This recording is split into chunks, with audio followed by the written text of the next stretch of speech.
Miaka michache iliyopita nilisoma utafiti fulani ambao ulifanyika na benki moja. Ulikuwa unajaribu kuangalia watu ambao wamestaafu kazi. Walichukua watu 100. Wakawa wanaangalia baada ya kustaafu maisha yao yalikuweje kwenye swala zima la kifedha. Kumbuka swala kwanza tumesema tutaangalia kuhusiana na nafasi yetu ya kifedha. Sasa utafiti huu ukagundua matokeo yafuatayo katika wale watu 100.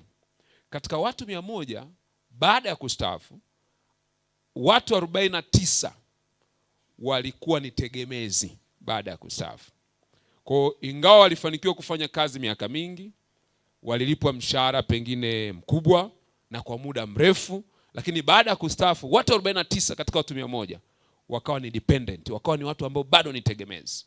Yaani amestaafu, baada ya kustaafu anategemea watoto wake wamtunze, anategemea wakati mwingine ndugu zake wamsaidie, akipata shida ya kimatibabu hawezi kusurvive, inabidi apate msaada na vitu vinavyofanana hivyo. Watu 29 katika wale 100 walifariki baada ya muda mfupi sana. Na wengi walifariki kwa sababu ya stress. Stress zilizotokana na maisha kubadilika. Alikuwa amezoea kuishi maisha ya aina fulani, ghafla baada ya kuondoka kwenye kazi maisha yake yakabadilika. Kwa hiyo stress ikapelekea waingie katika magonjwa hasa ya moyo, na wengi wakafariki ndani ya miaka 3 mpaka 5 baada ya kustaafu. Na hata leo ukifuatilia wastaafu wengi sana wadumu sana baada ya kustaafu. Sio kwa sababu hawezi kuishi muda mrefu, lakini kwa sababu maisha yanabadilika kwa kasi sana na wanakuwa hawajajiandaa kifedha. Matokeo yake nini? Anapata changamoto katika maisha yake. Wengine status inabadilika, mwingine fedha, kiwango cha fedha kinakuwa kimebadilika, mwingine amestaafu na bado alikuwa anahitaji kwenda kusomesha, watoto hawajamaliza shule, mwingine anaanza kuugua, matatizo yanaambatana namna hiyo. Watu 12 katika wale watu 100 walikuwa ni broke. Walichacha kwa lugha rahisi. Walikuwa wapo lakini hawana pesa. Kwa kula yao ikawa ni ya shida, kuvaa kwao ni kwa shida, maisha yao ni ya shida. Lakini hao ni watu ambao walifanya kazi muda mrefu sana. Watu 5 katika wale watu 100 walilazimika kuendelea kufanya kazi hata baada ya kustaafu. Sio kwa sababu walikuwa wanapenda kufanya kazi, ila kwa sababu iliwalazimu wafanye kazi ili waendelee kuongeza kipato. Na kuna wengine kabisa wanasema kwamba kwa kweli kwa umri wangu ningetamani nipumzike au nifanye kitu kingine, lakini nikiacha kufanya nitakosa kuingiza pesa. Kwa hiyo walilazimika kuendelea kufanya kwa sababu hawakuwa na namna nyingine ya kusurvive au ya kuendelea kuishi isipokuwa kufanya. 4 kati ya wale 100 walikuwa wana uhuru wa kifedha. Walikuwa financially independent. Kuwa na uhuru wa kifedha maana yake nini? Kuwa na uhuru wa kifedha ni kwamba unaweza kukidhi mahitaji yako yote na unaweza kuwa na kitu cha ziada au fedha za ziada za kufanya mambo mengine unayotaka. Huo ndio uhuru wa kifedha. Kwa hawa 4 peke yao katika wale 100 ndio waliweza kufikia hicho kiwango. Walikuwa na uhuru wa kifedha. Mmoja kati ya wale 100 wote ndio alifanikiwa kuvuka kiwango cha kuwa tajiri katika wale 100. Takwimu hizi zinatuonyesha nini? Zinatuonyesha kwamba kumbe kufanikiwa kifedha na kibiashara sio jambo rahisi kama ambavyo linaweza likafikirika. Na usipokuwa na ufahamu sahihi na kufanya mambo sahihi, yanaweza kukusababisha ukashindwa kupata matokeo kama unavyoyataka. Na watu wengi inapofika kwenye swala la ufahamu wa kifedha, swali la kwanza wanalokuwa nalo au watakalokuambia, watakwambia mimi sina pesa. Lakini kwenye maarifa na ufahamu wa kifedha, ishu kubwa sio unapata shilingi ngapi. Ishu kubwa unabakiza kiasi gani katika unachokipata na unafanyia nini. Ndio maana kwa wafanyakazi walioko hapa, tunafanya kazi hapa ambao mna muda wa kuanzia miaka 10 kazini, wapo? Wale kule wengine, tunyoshe kuanzia huko nyuma, nyosha mkono juu, wao mfanya kazi. Na wale wa miaka 5 tuungane ambao tumekaa miaka 5 kazini, tunyoshe pamoja nao. Tunyoshe wote kuanzia miaka 5 kwenda juu. Tunafanya kazi. Sasa ukichukua salary slip yako, za serikali wanaandikaga mwaka wa kustaafu kabisa, si ndio? Wanaandikaga kule pembeni utastaafu lini. Umeshawahi kujiuliza tangu umeanza kufanya kazi mpaka leo akaunti yako imepitisha mshahara wa shilingi ngapi? Kuna watu mpaka wanastaafu wanaweza wakafikisha hata milioni 500, 600, wengine mpaka bilioni zinaweza kufika tangu wameanza kulipwa mshahara. Lakini swali la msingi, umeweza kubakiza kiasi gani katika kile kilichopita mkononi mwako? Kwa issue sio unapata pesa kiasi gani. Issue una maarifa ya kifedha kiasi gani ya kukusaidia kutumia kidogo ambacho unacho. Na ndio maana kuna mfano mmoja huko kwenye Biblia Yesu aliutoa, aliwapa watu talanta. Nakumbuka mfano wa talanta. Mmoja akampa 5, mwingine akampa ngapi? 2, mwingine akampa 1. Huyu mwenye 5 akaenda akazalisha akapata 5 zingine. Mwenye 2 akazalisha akapata 2 zingine. Mwenye 1 akaenda akaifikia. Baadaye yule aliwapa alivyorudi akaanza kuuliza, umepata ngapi? Yule akasema nimepata 5. Akamwambia kwa sababu umezalisha 5 zaidi, ninakupa authority, nakupa mamlaka juu ya miji 5. Wewe 2 zaidi nitakupa mamlaka. Yule wa 1 akamwambia kitu cha ajabu sana. Akamwambia ina maana wewe umeshindwa hata kwenda kupeleka kwa watu wanaotoa riba ili upate faida. Maneno mengine ni kwamba kumbe hata Mungu ana akili za kibiashara. Anategemea ukipata mshahara uzalishe. Ukipata pesa yote izalishwe. Na yule mtu alipata hukumu mbaya sana. Na ukisoma hiyo habari inaeleza kile alichokuwa kinazungumza, zile talanta ni fedha. Ndicho kilichozungumza pale, ni fedha zile. Baadaye yule alivyosema mimi sikufanyia chochote kwa sababu niliona unataka kuvuna usipopanda, unataka kukusanya ambako ukuweka kitu chochote, akamwambia hivi, wewe mtumwa muovu, sehemu yako wewe, akamwambia mnyang'anyeni kile ulicho nacho, alafu sehemu yako wewe itakuwa kwenye giza na kusaga meno. Maana yake ni nini? Mungu anachukia watu ambao hawawezi kuzalisha kitu kinachopita mkononi mwao. Na ndio akasema mwenye kidogo hata kile alichonacho atanyang'anywa. Kwa hiyo usipokuwa na ufahamu wa kifedha, hata fedha ndogo unayoipata huwezi kudumu nayo. Kwa sababu katika kanuni za kimungu, mafanikio sio kiwango unachopata. Mafanikio ni ufahamu ulionao katika kutumia ambacho unapata. Na ndio maana leo nitajikita kwenye swala zima la ufahamu wa kifedha. Sasa kwenye ufahamu wa kifedha kuna mambo yafuatayo. Ya kwanza, unachohitaji kufahamu kuhusiana na mambo ya kifedha ni namna ya kutengeneza fedha. Namna ya kutengeneza. Hii tunasema how to make money. Unatengenezaje fedha? Na baadaye nitakuja kuonyesha kuna maeneo 4 ambayo mtu yote anaweza akachagua kutengeneza fedha katika hayo. Kitu cha pili unachotakiwa kujua kuhusiana na fedha ni kwamba namna ya kutumia, spend, how to spend. Au unaweza ukasema how to manage, namna ya kutumia. Watu wengi sana hawana maarifa yoyote kuhusiana na namna ya kutumia pesa.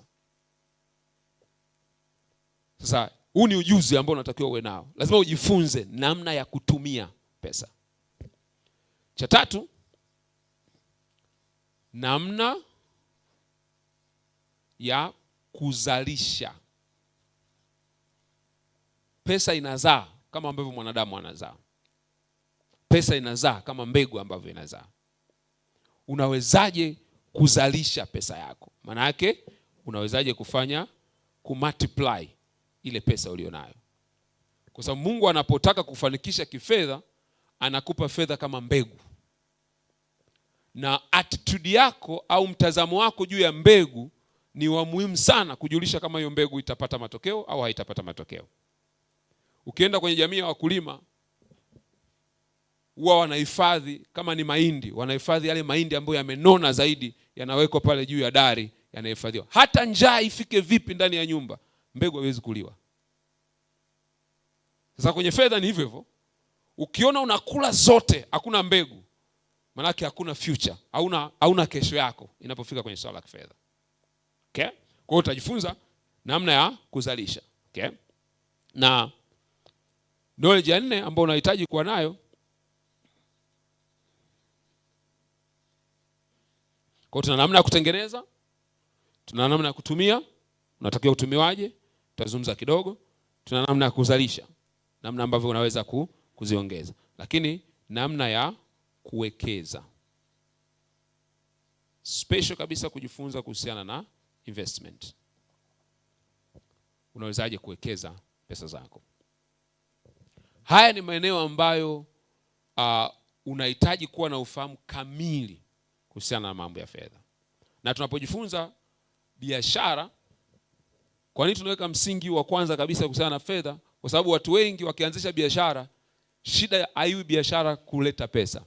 Shida inakuwa kuifanya biashara ikue kwa pesa ambazo walikuwa wanazipata. Kuna watu wengi inawezekana hata hapa wapo ambao walisha kuanzisha biashara, wakapata pesa kupitia biashara, lakini biashara ikafa. Na nakwambia biashara iko inaletea hela nyingi. Kwa hiyo changamoto kubwa inawezekana hata isiwe kuanzisha biashara. Changamoto kubwa ni namna ya kutumia pesa inayotokana na ile biashara ambayo unakuwa nayo.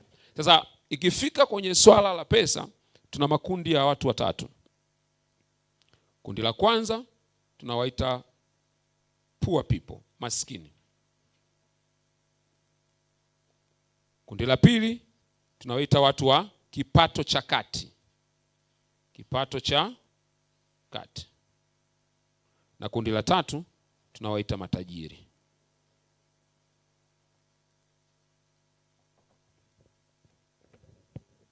Kwa kuna makundi matatu tunapofika swala zima la fedha. Tuna maskini, tuna watu wa kipato cha kati, tuna watu ambao ni matajiri. Mtu anaingia kwenye kundi gani kwa kutumia kigezo gani? Ni kwa tabia zake, namna anavyotumia fedha. Namna unavyotumia pesa ndio itakupeleka either uende kuwa maskini, uende kuwa mtu wa kipato cha kati, au uende kuwa mtu ambaye ni tajiri. Tuko wote jamani mpaka pale? Nafikiri tunaelewana vizuri Sawa. Sasa unapopata pesa, kuna maeneo ambayo pesa yako huwa inaenda. Okay? Kuna maeneo ambayo pesa yako inaenda. Kwa cha kwanza utakuwa una kipato, unapata pato lako. Your income. Cha pili utakuwa kuna matumizi. Expenditure au expenses. Okay? Cha tatu unaweza ukanunua asset. Vitu ambavyo vinaweza kukuingizia pesa. Na cha nne unaweza ukapeleka pesa yako kwenye kitu kinaitwa liabilities. Samahani, sina maneno mazuri sana ya Kiswahili ya haya maneno, lakini nikielezea utanielewa vizuri kwa urahisi. Asset ni kitu ambacho kinakuingizia pesa. Okay? Na liability ni kitu ambacho kinatoa pesa kutoka kwenye mfuko wako. Na hii ni definition ambayo ilipatiwa maarufu sana na mwalimu mmoja anaitwa Robert Kiyosaki, ambaye anafundisha sana kuhusiana na mambo ya fedha. Sasa unapopata kipato chako, ni either utakipeleka kwenye matumizi au utakipeleka kwenye kununua asset, vitu ambavyo vinakuja kukuingizia pesa baadaye, au utapeleka kwenye liability, vitu ambavyo vitaendelea kutoa pesa kutoka mfukoni.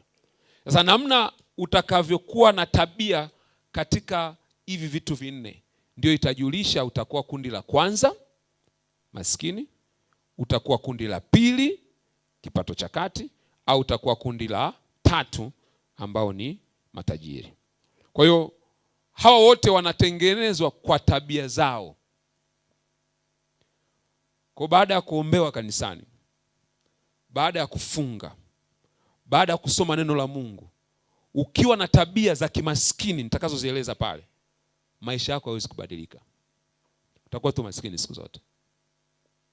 Na Biblia imesema maskini tunao siku zote, ila hajasema lazima uwe wewe. Tunaona vizuri? Kwa hiyo maskini wako siku zote, lakini hakusema wewe lazima uwe mmoja wapo. Unaweza ukachagua kwa tofauti. Sasa naomba nieleze tofauti ya makundi matatu na uanze kujichunguza. Kwa sababu baada hapo tutafanya analysis ya kila mtu binafsi. Nataka ujichunguze, kwa sababu hapa ndo tunapoanza kuanzia. Usipoelewa vizuri hapa na kufanya vizuri hapa, utapata shida nitakavyokuwa naendelea.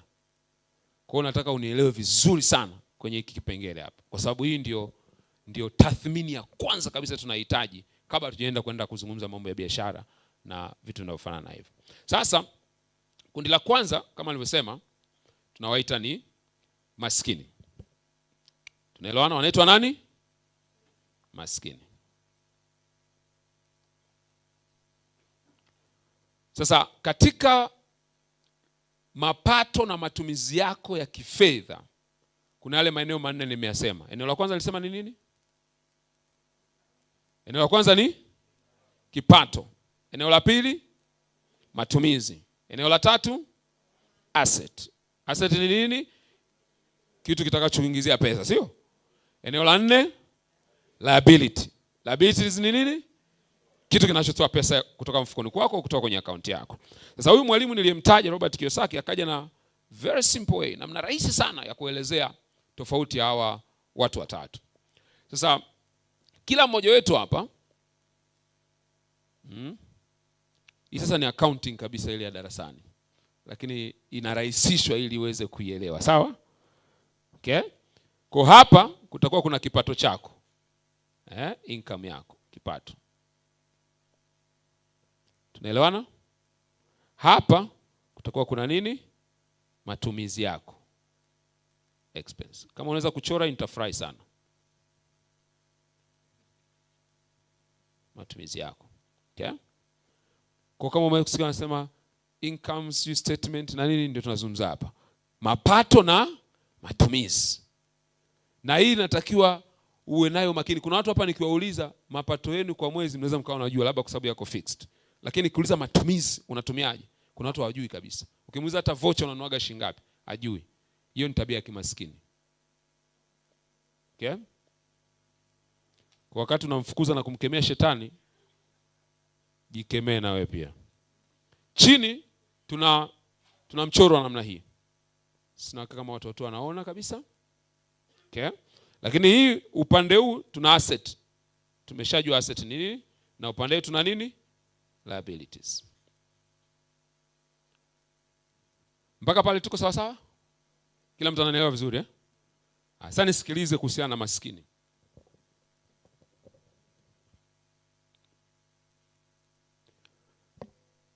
Sifa ya kwanza kabisa ya mtu ambaye anakuwa anajumlishwa kwenye umaskini, sifa yake ya kwanza, cha kwanza anategemea kipato chake kwa kutumia kitu kinaitwa paycheck. Analipwa kiwango hicho hicho ambacho hana nguvu zilizo katika uwezo wake ya kukiongeza. Maana yake kiwango cha pesa anacholipwa hana uwezo nacho kukiongeza. Kuna mtu mwingine lazima aamue kwanza akiongeze, ila yeye hana mamlaka nacho. Hiyo ni sifa yake ya kwanza. Kwa maana yake inawezekana mtu akawa mkubwa sana kwa paycheck, lakini kwenye category ya financial knowledge huyu mtu yuko kwenye category ya umaskini, kama hatafanya vile vingine ambavyo tutajifunza baadaye. Okay? Sifa ya pili ambayo ni ya muhimu sana, naomba uielewe. Huyu mtu akishapata kipato chake hapa, akishapata hapa, kipato chote huwa kinatoka hapa. Kwa hiyo ukichukua kipato chake na matumizi yake ya mwezi, either yanafanana au matumizi yanakuwa juu kuliko kipato chake, ndo anaingia kwenye mikopo na madeni. Kwa swali la kwanza la kujiuliza ni kwamba wewe binafsi, kipato chako cha mwezi ukilinganisha na matumizi vinafanana au kuna ambacho kiko juu kimoja wapo? Kama matumizi yako yako juu kuliko kipato chako, manake wewe uko kwenye kategori ya umaskini. Hata kama unalipwa milioni 2, hata kama unalipwa milioni 5, hata kama unalipwa milioni 10, wewe uko kwenye kategori ya watu tunawaita maskini. Ndio maana anaweza kutokea mtu ambaye anaingiza pesa milioni 10 kwa mwezi, lakini matumizi yake nyumba, kama ni gari, vyakula, kusomesha, kufanya nini, ni milioni 15. Kwa maana yake anakuwa na deni la milioni ngapi? 5.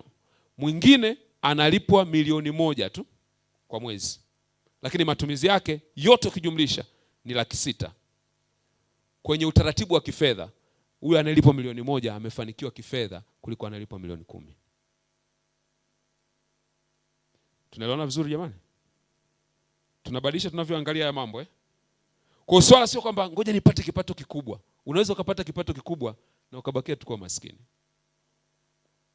Kwa cha kwanza cha kujiuliza ni kwamba je, wewe katika matumizi yako na kipato chako cha fedha, ukilinganisha kipato chako, ukaangalia matumizi yako, kipi kimezidi? Ukigundua matumizi yako yako juu kuliko kipato chako, tunatofautiana tu level za umaskini na mahali walipo maskini. Kuna watu ambao kwa ufahamu wa kifedha huu unaozungumza, anaweza akakaa ofisini, akapigwa na kiyoyozi, akawa na cheo, lakini ni maskini kama yule ambaye anaomba kule barabarani. Tofauti tu mmoja anapigwa kiyoyozi, mwingine anapigwa jua, lakini kwenye elimu ya kifedha hao wote ni maskini. Kwa nini? Kwa sababu kama ataishi hivi, maana siku zote atakuja kuishi kwenye madeni na hata kuja kupata uhuru wa kifedha ambao tunaozungumzia. Tumeelewana vizuri jamani? Kwa cha kwanza ili kujipima hapa, cha kwanza cha kujiuliza, andika hapo kwenye daftari lako. Wewe kipato chako kwa mwezi ni kiasi gani? Kipato chako kwa mwezi ni kiasi gani? Na je, unakifahamu hicho kipato chako kwa mwezi kiasi gani? Cha pili cha kujiuliza, matumizi yako kwa mwezi ni kiasi gani? Hapa inawezekana usiweze kupata hilo jibu sasa hivi, kwa sababu inawezekana kuna watu wengi hawajaweza kufanya mahesabu yao vizuri. Lakini kuna kitabu kimoja nilichokusoma kinaitwa The Millionaire Next Door. Tajiri au milionea ambaye anaishi jirani, lakini watu walikuwa hawajui kama huyo jamaa ni milionea. Ni kitabu kilifanywa utafiti kama miaka 5 hivi. Sasa walikuwa wanachunguza tabia za watu waliofanikiwa kifedha na watu ambao hawajafanikiwa kifedha. Waligundua mambo mengi sana, lakini kati ya kitu ambacho niliposoma kilinishangaza sana, walisema hivi: watu wengi waliofanikiwa kifedha huwa wana budget za matumizi yao, na watu wasiofanikiwa kifedha hawana budget. Ndio maana umeshakusikia watu wanasemaga mtu anaweza kaenda kumwomba mtu, ukimwangalia hivi unamuona ana hela huyu jamaa, lakini ukimwomba anakuambia sina. Wakati mwingine anapokuambia sina, haimaanishi kwamba hana, ile inamaanisha wewe hauko kwenye bajeti yangu. Ndio maana watu wengi wasemaga jamaa matajiri wabaili sana. Sio wabaili, kama huko kwenye budget maana yake haustahili kufanya nini? Kupewa. Ndio tafsiri yake. Ila mtu ambaye maskini kwanza anaga budget.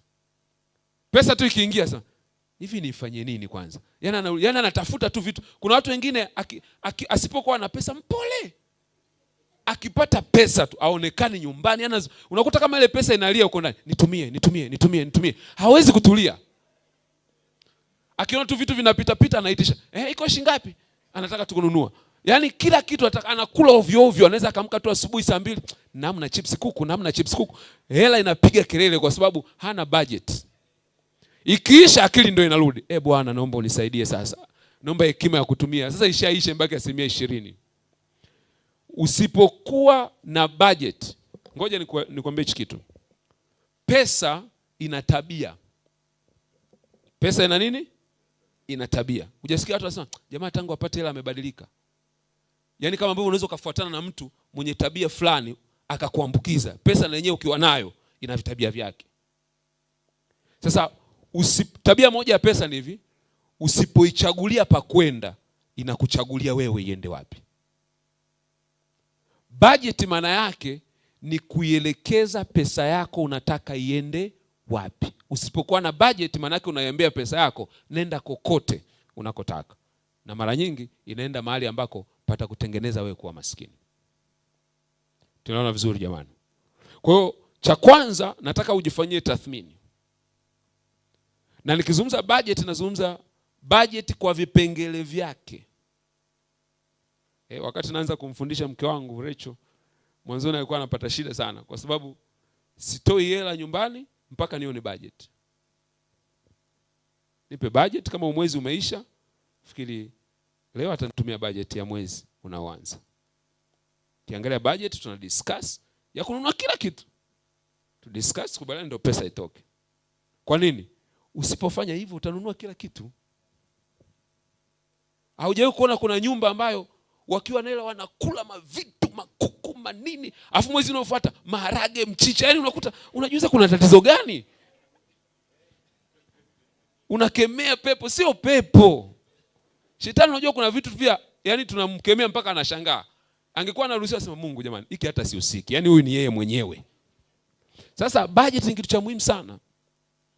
Kama nilivyosema, kuna watu hapa kila siku wana chati, kila siku wana bando, lakini ukiwauliza kwa mwezi wanatumia kiasi gani kwa bando la simu, hawajui. Sasa hiyo ni dalili ya kwanza kabisa kwamba wewe usipoangalia utazeekea kwenye lile kundi pale la umaskini. Budget ni muhimu sana. Nguo, budget lazima iwepo.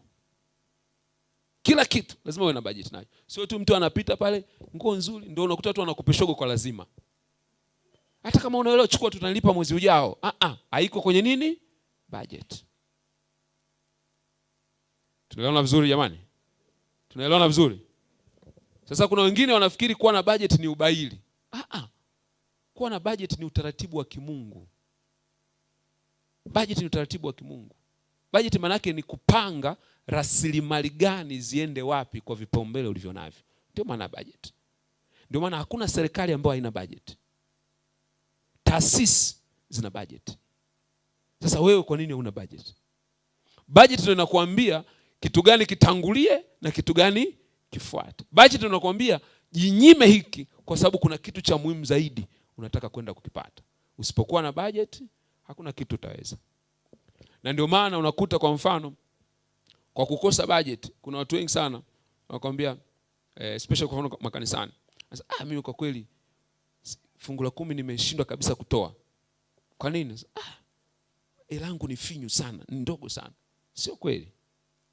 Ni kwa sababu pia budget hujaweza kuizingatia budget yako vizuri.